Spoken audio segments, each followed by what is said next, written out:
What if the Genestealer cults infiltrated the High Lords of Terra? The High Lords of Terra do not whisper. They decree, they sanction, they condemn entire star systems to death with a stroke of a stylus across ancient parchment, and the Imperium obeys without question. But what if those decrees, signed in blood and sealed with the Imperial Aquila, were not the will of humanity's masters? What if the very hands that held the scepter of mankind's destiny were no longer human at all? What if the architects of the Imperium's future were already servants of something older, hungrier, and utterly alien? This is not a tale of invasion from without. This is the story of rot that begins at the heart, where corruption wears the mask of authority, and the greatest betrayal is committed not by traitors, but by those sworn to defend the species entire. Terra, the throne world, the seat of the golden throne and the beating heart of a million worlds. To stand upon its surface is to stand upon ground consecrated by 10,000 years of imperial rule, where every stone has been touched by the Emperor's divine light, where the very air trembles with the psychic resonance of the Astronomicon burning eternally across the void. Here, within the towering spires of the Senatorum Imperialis, the High Lords gather in chambers so ancient that their origins are lost to myth, their councils protected by void shields, gene-locked bulkheads, and the ever-watchful gaze of the Adeptus Custodes. No enemy has breached these walls. No heretic has walked these halls unchallenged. No alien presence has ever dared to corrupt the sanctity of humanity's throne, or so the official records claim, but records can be altered. Memories can be suppressed, and even the most vigilant guardians can be deceived when the corruption does not announce itself with the roar of bolter fire, but with the soft whisper of a kiss. The infiltration did not begin with armies or fleets. It began with a single cell, buried deep within the administrative labyrinth of Terra's mid-hive districts, where millions toil in obscurity to keep the machinery of the Imperium functioning. His name was Valen Kor, and he was nobody. A factotum in the Departamento Munitorum, assigned to the endless task of reconciling supply manifests for guard regiments deployed across the Segmentum Obscurus. His life was a monotony of data slates and recaf, of sleeping in a hab unit barely large enough to turn around in, of prayers muttered by rote to an emperor he had never truly felt in his heart. Valen Kor was invisible, forgettable, precisely the kind of man the Imperium produced by the billion, and discarded without thought. And that invisibility was exactly what made him perfect. The Patriarch came to him in dreams at first, though Valen would not have named it that. He would have called them visions, revelations granted by the Emperor himself. In sleep, he saw himself elevated, rising from the depths of anonymity to walk. Corridors of power he had only glimpsed from afar. He saw himself surrounded by figures who looked upon him with love, with acceptance, with a belonging he had never known in the cold machinery of imperial bureaucracy. The dreams were warm, they were tender, they promised an end to loneliness, an end to insignificance. And when he woke, his hands trembled not with fear, but with longing. The kiss came 3 weeks later, delivered by a woman whose name he never learned. She appeared in the sub-level archive stacks where he worked, ostensibly searching for records dating back to the Macarian Crusade. Her smile was kind. Her eyes were bright with intelligence and something else, something that made his pulse quicken. They spoke of trivial things, of the tedium of their work, of the weight of serving an Imperium that barely acknowledged their existence. She touched his hand, and the contact sent a thrill through his body that he mistook for desire. When she leaned close and pressed her lips to his, he tasted sweetness and salt, felt the briefest prick of something sharp against his tongue. The infection took root immediately. Microscopic organisms flooding his bloodstream, rewriting his genetic code cell by cell, establishing neural pathways that would forever bind him to the hive mind gestating in Terra's depths. Valen Kor was the first, but he would not be the last. The cult spread through Terra's bureaucratic underclass like a plague masked as salvation. It did not announce itself with crude idolatry or overt alien symbolism. It presented itself as fraternity, as mutual aid societies and worker collectives that helped the forgotten masses navigate the cruelty of imperial governance. A scrivener struggling to feed his family would find unexpected assistance, food and supplies delivered anonymously, followed by an invitation to join others who understood his plight. A Medicae orderly burdened by debt to the Adeptus Arbits would discover her obligations mysteriously cleared, followed by a whispered offer of protection within a new community. These were not cultists in the traditional sense, not yet. They were the first generation, infected but still largely human in appearance, their mutations subtle enough to escape casual inspection. They looked like any other imperial citizen, prayed to the Emperor in public, and performed their duties with diligence. Only in the secret gatherings held in forgotten maintenance tunnels and sealed archive chambers did they reveal their true devotion, bearing chests marked with faint discolorations that would, generations hence, blossom into chitinous armor and extra limbs. The Patriarch itself was ancient beyond mortal comprehension, a creature of the Tyranid vanguard that had arrived on Terra centuries ago through means lost to time. Perhaps it had stowed away aboard a merchant vessel, hidden within the cargo holds of a rogue trader's ship.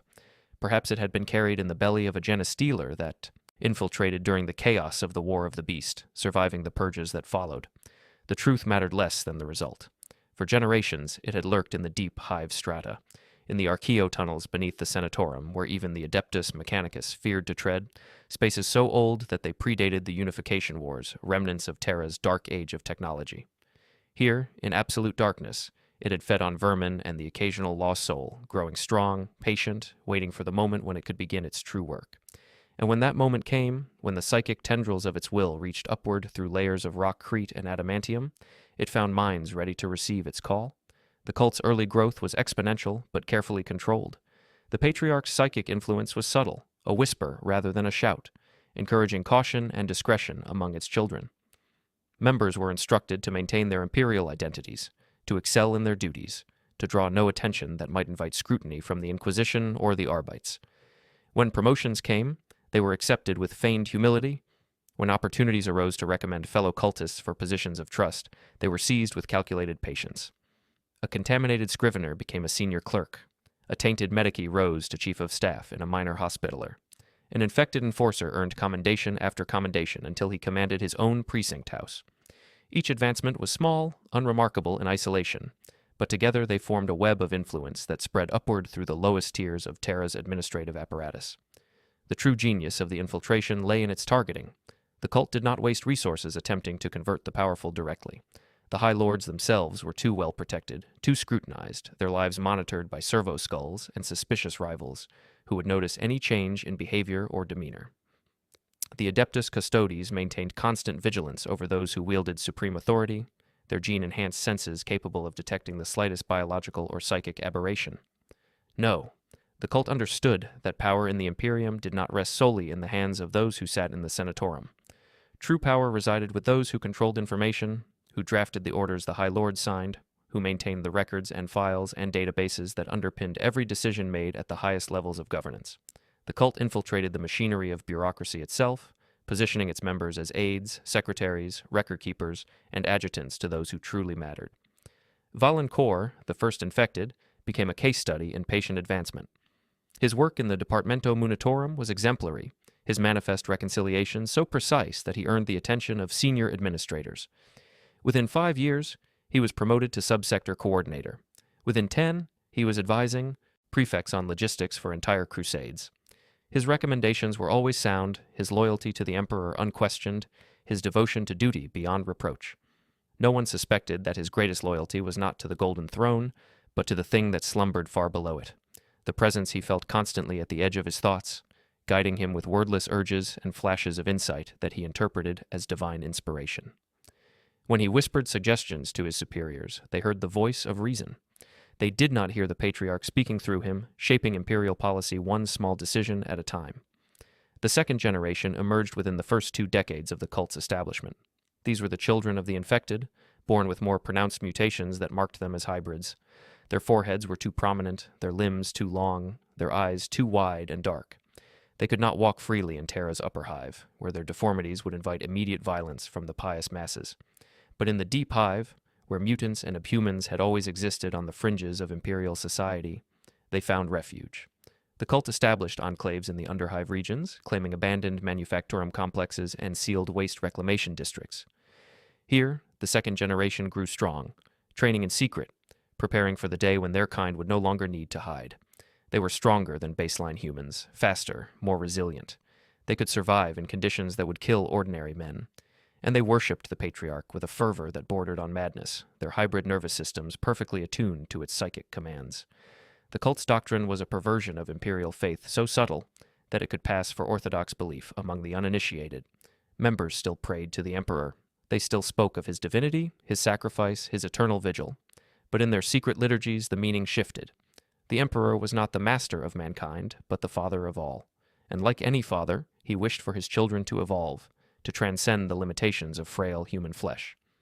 The Star Children, the 4-armed Emperor, the names they whispered for the Tyranid hive mind, were presented not as alien horrors, but as the next stage of humanity's ascension.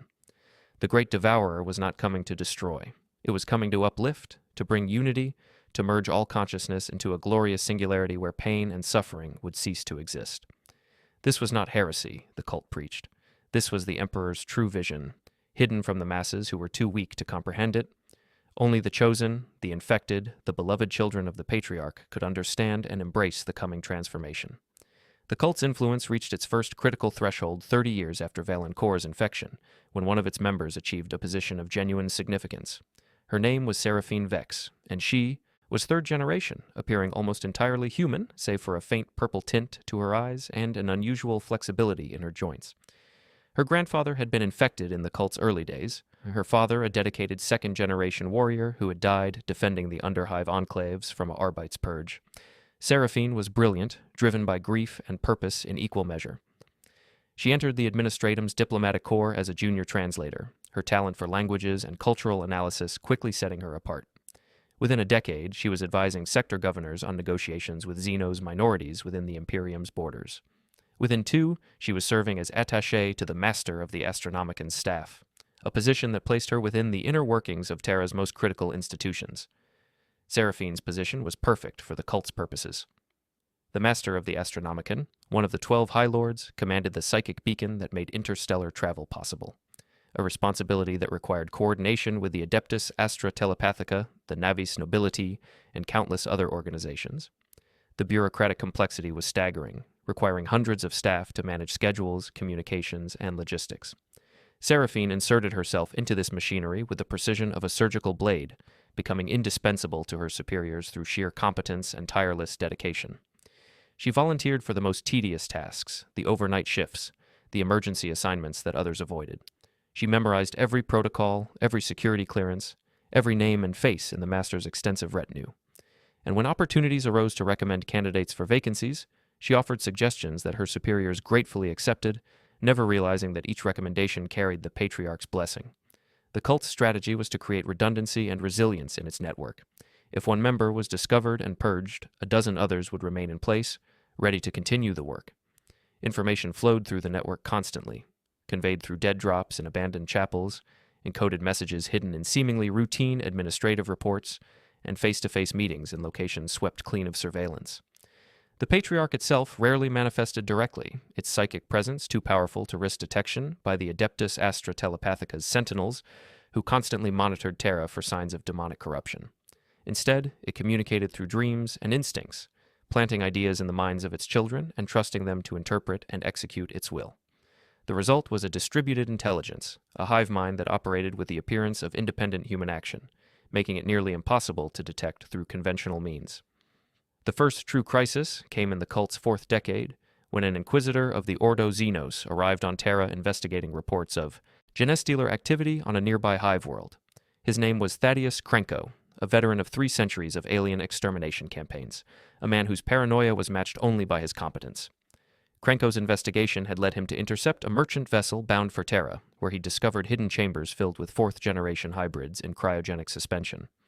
Under interrogation, the ship's captain revealed that the cargo was destined for contacts within Terra's Underhive, part of a supply network that had been operating for years. Krenko's arrival sent shockwaves through the cult's hierarchy. The Patriarch's psychic presence flared with alarm, a wordless command that rippled through every infected mind on Terra: hide, scatter, prepare for the storm. The cult's response was immediate and ruthless.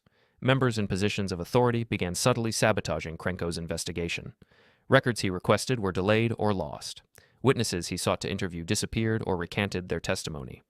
His requests for additional inquisitorial support were rerouted through administrative channels where they languished for months. When he demanded access to Underhive districts for direct investigation, he was informed that such operations required extensive coordination with the Adeptus Arbites, the Astra Militarum Garrison, and the Mechanicus Overseers of Terra's infrastructure, a process that would take at least a standard year to arrange properly. Krenko was no fool. He recognized obstruction when he encountered it, but he could not prove that it was coordinated, that the bureaucratic incompetence he faced was deliberate rather than the natural dysfunction of imperial governance. His frustration mounted as weeks turned to months with no progress, his investigation suffocating under layers of red tape and procedural delays. The cult did not leave Krenko's fate to chance. Seraphine Vex, now holding considerable influence within the Master of the Astronomican's office, learned of a scheduled meeting between Krenko and several High Lords to discuss his findings. She ensured that the meeting was scheduled during a period of crisis when the High Lords were preoccupied with a sudden orc invasion in Segmentum Pacificus that threatened to overrun a cluster of forge worlds. The timing was not coincidental. The cult had spent years identifying pressure points in the Imperium's vast military apparatus, learning which conflicts could be subtly encouraged through delayed reinforcements or misdirected supplies. The orc threat was real, but its severity was magnified by the cult's interference, creating the perfect distraction. When Krenko finally stood before the High Lords, they gave him 15 minutes of their time, their attention divided, their patience thin. His warnings about Genestealer infiltration on Terra itself were met with skepticism. Where was his proof? Terra was the most heavily defended world in the Imperium, monitored by the Custodes, the Sisters of Silence, and countless other watchful eyes. Surely, if such a threat existed, it would have been detected long ago. Krenko left the meeting furious and determined to find undeniable evidence. He turned to more aggressive methods, conducting unauthorized raids into the Underhive with a small team of his own acolytes. What he found confirmed his worst fears. In the depths beneath the Senatorum, he discovered cult enclaves, chambers adorned with grotesque icons that blended Imperial imagery with Xeno's corruption. He found altars where the four-armed Emperor was worshipped alongside the God Emperor of mankind. He found mutants, hybrids, creatures that should not exist on Holy Terra. And he found evidence of the cult's reach.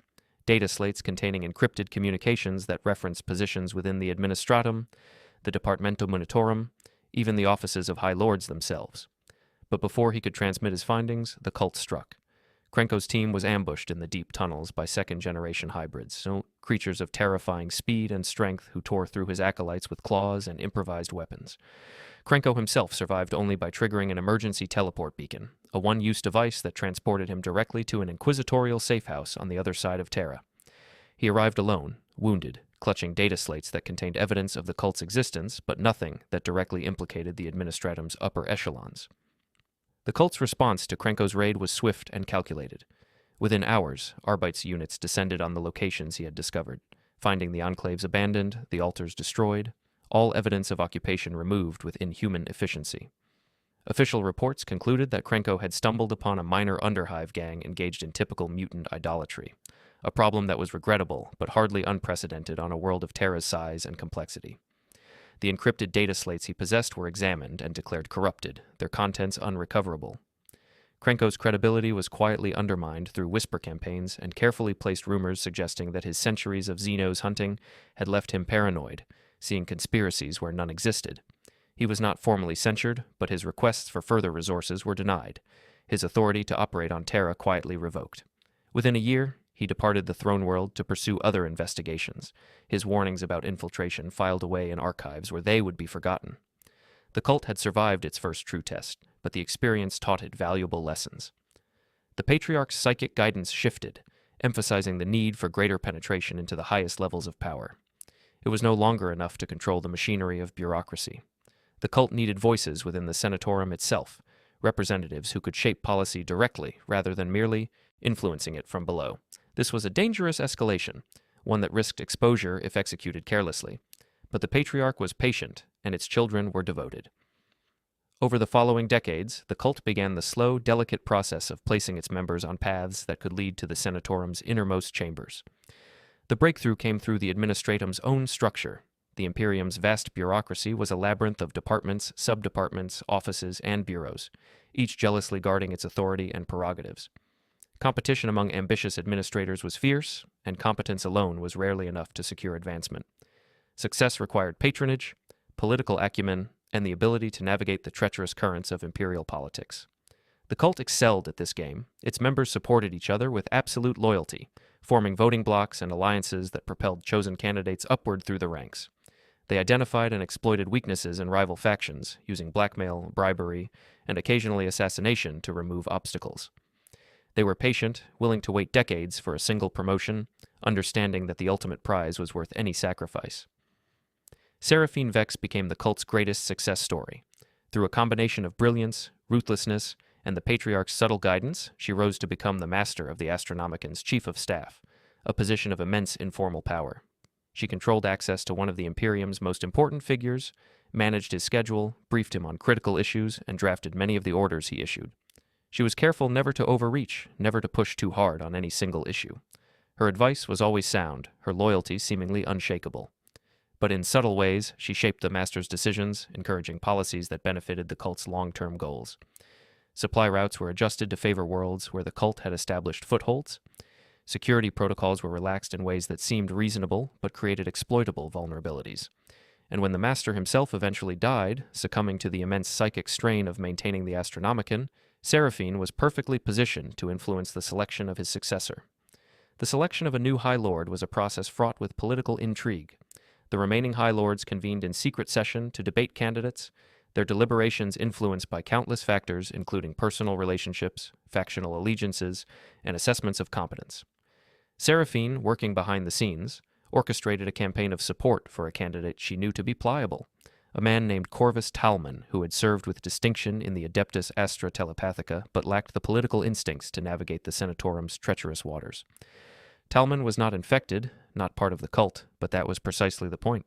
He was a puppet who would rely heavily on his staff, particularly his chief of staff, to guide him through the complexities of his new role. When Talman was confirmed as the new master of the Astronomicon, Seraphine's position became even more critical. She was now the power behind one of the 12 most important figures in the Imperium, able to shape policy not just through subtle manipulation, but through direct authorship of the orders issued in his name. The cult's influence continued to expand, metastasizing through the administratum like a cancer. By the end of the first century of infiltration, it had members serving in dozens of High Lord retinues, in the Departamento Munitorum's highest echelons, in the Navis Nobilite's administrative offices, even within the households of some inquisitors. The fourth generation was emerging now, hybrids whose mutations were more pronounced, whose strength and aggression made them ideal warriors for the cult's hidden armies. These acolyte hybrids, as they were known in Genestealer Cult terminology, trained in secret facilities deep beneath Terra's surface, drilling in tactics and weapons use, preparing for the day when they would emerge to claim the throne world in the Patriarch's name. That day was still generations away, but its inevitability grew more certain with each passing year. The greatest danger to the cult was not external enemies, but internal corruption of its own purity. As the generations passed, some members began to question the orthodoxy, to wonder if the promised ascension was real or merely a delusion. The Patriarch's psychic control was powerful, but not absolute, particularly among the later generations whose human heritage was more diluted. Dissent was rare, but not unknown, and when it occurred, it was dealt with swiftly and brutally. Purges were conducted in the Underhive enclaves, suspected traitors dragged before the Patriarch itself, and subjected to psychic inquisition so intense that it left survivors mindless and broken. These displays of power served to reinforce loyalty among the faithful, reminding them that their devotion was not optional, that the Patriarch's will was absolute, that doubt was not merely weakness, but heresy against the only truth that mattered. The cult's doctrine evolved over time, incorporating elements of Imperial theology in ways that made its beliefs even more insidious. The Star Children, the cult preached, were not aliens, but the Emperor's true angels, sent to guide humanity to its destined apotheosis. The Tyrannid hive mind was not a devourer, but a unifier, the ultimate expression of the Emperor's dream of a united humanity free from division and strife. The consumption of biomass was not destruction, but transformation, the shedding of weak flesh to achieve something greater. This theological framework allowed the cult to present itself as ultra-orthodox, more faithful than the hidebound priests of the ecclesiarchy who clung to outdated interpretations of the Emperor's will. It was a lie, of course, but it was a lie wrapped in enough truth to be convincing, particularly to those who hungered for meaning in the grinding misery of imperial existence. The cult's ultimate goal was not merely to infiltrate the High Lords, but to control them absolutely. This required not just influence over their decisions, but the ability to replace them with individuals who were either infected or completely compromised. The opportunity came sooner than expected, triggered by a catastrophe that shook the entire Imperium. The Great Rift tore open the galaxy, spilling warp storms and chaos corruption across countless worlds. Terra itself was besieged by demonic forces during the events surrounding the return of the Primarch Robut Guilliman, its defenses tested as never before in 10,000 years. In the chaos and confusion of those dark times, when attention was focused on external threats, the cult moved with unprecedented boldness. Several High Lords died during the tumult, some killed in battle, others falling to assassins whose identities were never conclusively determined. The vacancies created opportunities, and the cult seized them. Seraphine Vex orchestrated a campaign to install a candidate for Master of the Administratum, the most powerful position among the High Lords, the one who essentially controlled the day-to-day functioning of imperial governance. Her chosen candidate was Marcus Vandyre, no relation to the infamous tyrant of the Age of Apostasy, a man whose competence was matched by his ambition. Vandyre was fourth generation, his mutations hidden through surgical alteration and careful cosmetics, his appearance human enough to pass the most rigorous medical examinations. His psychic connection to the Patriarch was strong, allowing for near instantaneous communication and coordination. Placing him among the High Lords was an enormous risk, one that could expose the entire conspiracy if detected. But the Patriarch's will was clear. The time for caution was ending, the time for action approaching.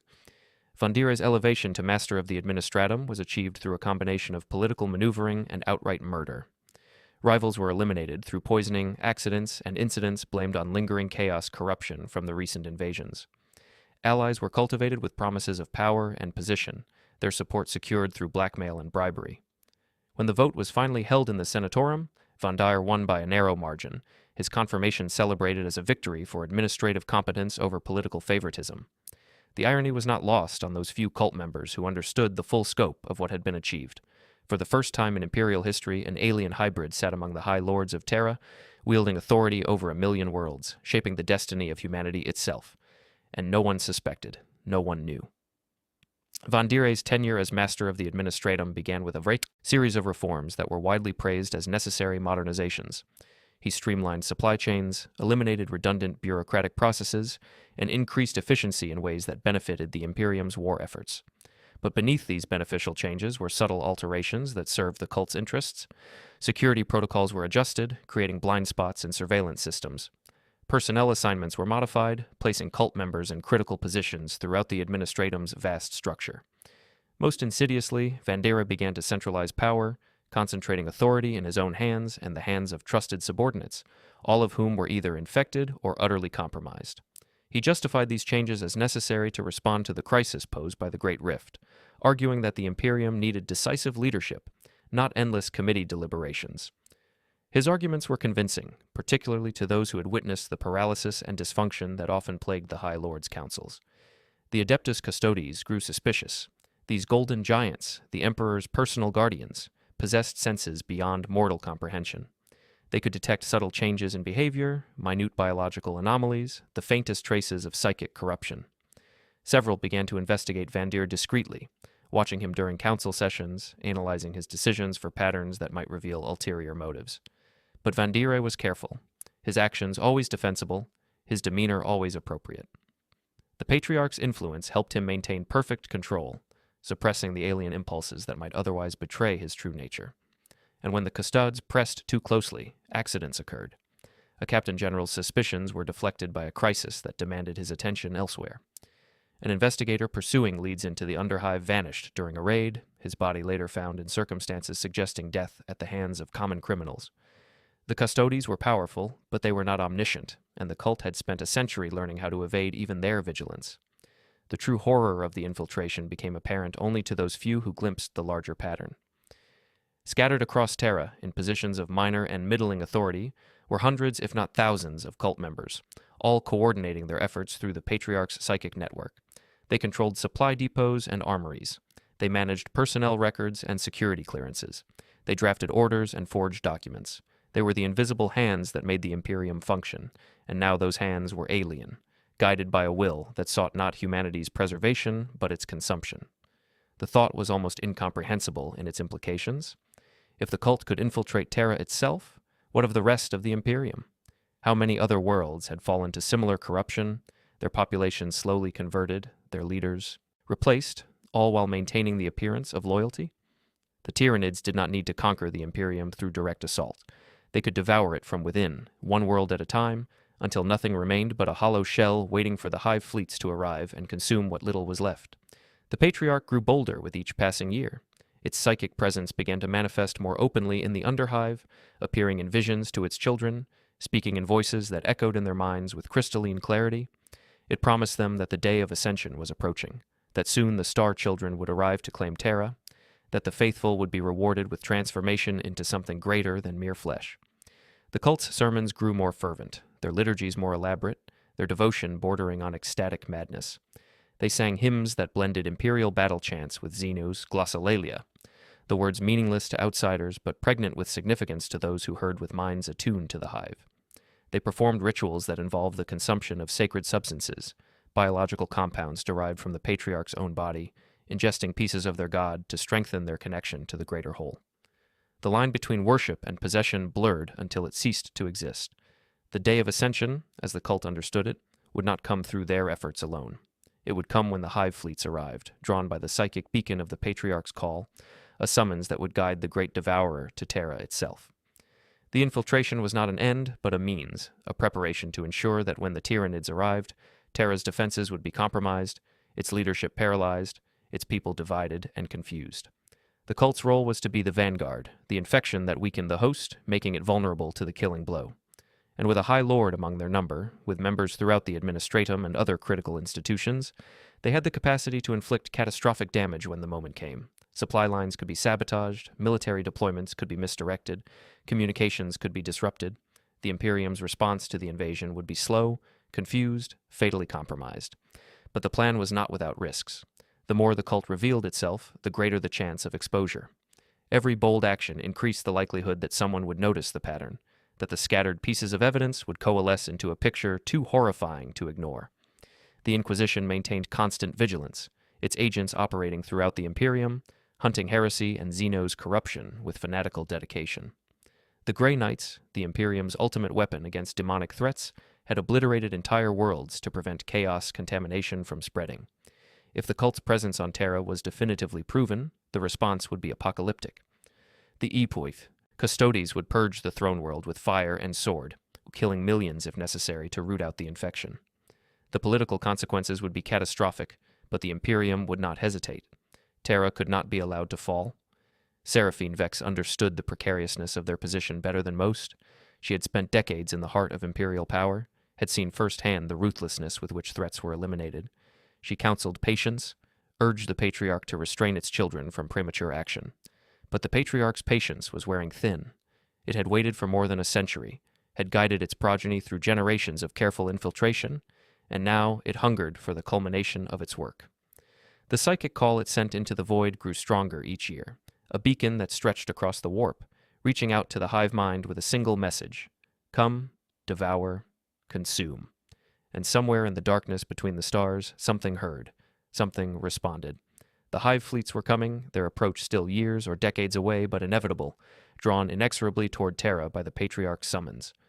The final phase of the infiltration began with Vandira's proposal to reform the Senatorum's security protocols. He argued that the recent invasions had exposed vulnerabilities, that the High Lords needed enhanced protection, that new procedures were necessary to prevent future breaches. His proposals were reasonable on their surface, calling for additional screening of personnel, improved surveillance systems, better coordination between security forces. But embedded within the reforms were changes that would give the cult unprecedented access. New security personnel would be drawn from recruitment pools the cult controlled. Surveillance systems would be upgraded using contractors the cult had compromised. Coordination would be centralized under Vandira's own authority, eliminating redundancies that had previously made the security apparatus resilient against infiltration. The other High Lords debated the proposals extensively, aware that they were essentially being asked to trust Vandire with their lives. Some were suspicious, but Vandire's record of competence and the genuine need for security improvements carried the debate. The reforms were approved, though not without dissent. The implementation of the new protocols took years, each change implemented gradually to avoid triggering alarm. Cult members were placed in key security positions, given access to the most sensitive areas of the Senatorum. They memorized patrol routes and shift schedules. They identified blind spots in surveillance coverage. They learned the locations of emergency exits and hidden passages, knowledge that would prove invaluable when the time came to strike. All of this was done with exquisite care, each member maintaining their cover, their loyalty to the Imperium beyond question to outside observers. But within the psychics, network of the cult, plans were being laid, weapons cached, strike teams organized. The uprising, when it came, would be swift and overwhelming, timed to coincide with the arrival of the Hive Fleet, ensuring that Terra would be too paralyzed to mount an effective defense. But even the most careful plans can be undone by chance, by the unexpected intrusion of variables that cannot be anticipated or controlled. The cult's downfall, if it came, would likely begin with a single mistake, a moment of carelessness that exposed the pattern beneath the chaos. Perhaps a custodian would finally piece together the evidence that had eluded his predecessors. Perhaps an inquisitor would stumble upon a piece of information that unlocked the entire conspiracy. Perhaps a cult member would break under pressure and reveal their true allegiance. Or perhaps the Emperor himself, entombed upon the Golden Throne but still aware in ways beyond mortal understanding, would perceive the corruption festering within his palace and take action through the mysterious channels of his will. The Imperium had survived for 10,000 years by combining brutality with resilience, by adapting to threats that would have destroyed lesser civilizations. The Genestealer Cult was cunning, patient, and utterly committed, but they faced an enemy that had endured the Horus Heresy, the Age of Apostasy, the War of the Beast, and countless other catastrophes.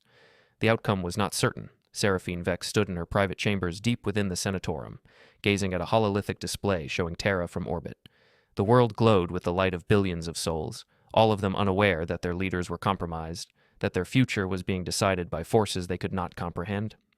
She felt the Patriarch's presence in her mind, a warmth that suffused her entire being, filling her with purpose and certainty. The day of ascension was coming. The Star Children would arrive, and she would witness the transformation of humanity into something glorious and terrible, the final evolution that the Emperor had always intended, but which his foolish servants had rejected. She whispered a prayer, words in a language that mixed Low Gothic with Xeno's phonemes, her voice rising in fervor. In the depths of the Underhive, thousands of her brothers and sisters joined in the same prayer, their voices echoing through tunnels and chambers, a hymn of devotion that carried across psychic channels to the Patriarch itself. And in the darkness, the ancient creature stirred, its massive form uncoiling, its many eyes opening, its mind reaching out to touch each of its children with a blessing that was also a command. Soon, it whispered, very soon. The Imperium of Man stood upon a precipice, though it did not know. The High Lords issued their decrees, the Administratum churned through its endless paperwork, the Guard fought on 1,000 fronts, and the common citizens toiled in ignorance, trusting that their leaders would protect them from the darkness beyond the stars. But the darkness was already here, wearing human faces, speaking human words, issuing orders in the Emperor's name. It sat in the Senatorum. It walked the halls of power. It controlled the very machinery of governance. And when the hive fleets finally arrived, drawn by the Patriarch's call, Terra would face not just an external invasion, but an internal uprising, a betrayal so profound that it would shake the foundations of the Imperium itself. The question was not whether the cult could succeed in its goals. The question was whether anyone would realize the truth in time to stop them. And if they did, whether they would have the courage and strength to do what was necessary, to burn out the infection even if it meant destroying the very institutions they had sworn to protect. The fate of humanity hung in the balance, and the balance was tilting toward darkness, one small decision at a time, guided by hands that were no longer human, driven by a will that sought not conquest but consumption, not rule but obliteration. In the Emperor's throne room, guarded by the Adeptus Custodes, the Master of Mankind sat silent, his body a withered husk kept alive by technology beyond comprehension, his mind engaged in a psychic war that spanned the entire galaxy. Did he know about the corruption in his palace? Could he perceive the alien presence that had infiltrated his government? The golden giants who guarded him could not say. They had no way to communicate with their master, no method to ask for guidance or clarification. They could only wait, watch, and trust that if action was needed, he would make his will known. But the Emperor had not spoken in 10,000 years, and his silence was interpreted in 1,000 different ways by those who claimed to serve him. Perhaps he knew and did nothing, allowing the cult to flourish because it served some purpose in his inscrutable plans. Perhaps he did not know, his attention focused on the Astronomicon and the endless battle against chaos, unable to perceive the slower, more subtle corruption happening in his own home. Or perhaps he knew and was helpless, trapped in his golden prison, able only to watch as his Imperium was devoured from within. The truth was unknowable, and that uncertainty was the most terrifying thing of all. The cult grew, the infection spread, the hive fleets approached, and on Terra, in the heart of humanity's greatest fortress, the servants of the Patriarch prepared for the day when they would no longer need to hide, when they could cast off their masks and reveal themselves as what they truly were, the vanguard of the great devourer, the children of the Star Emperor, the heralds of humanity's final transformation. They waited with infinite patience, secure in their faith, certain of their victory. After all, they had already won. The Imperium just didn't know it yet.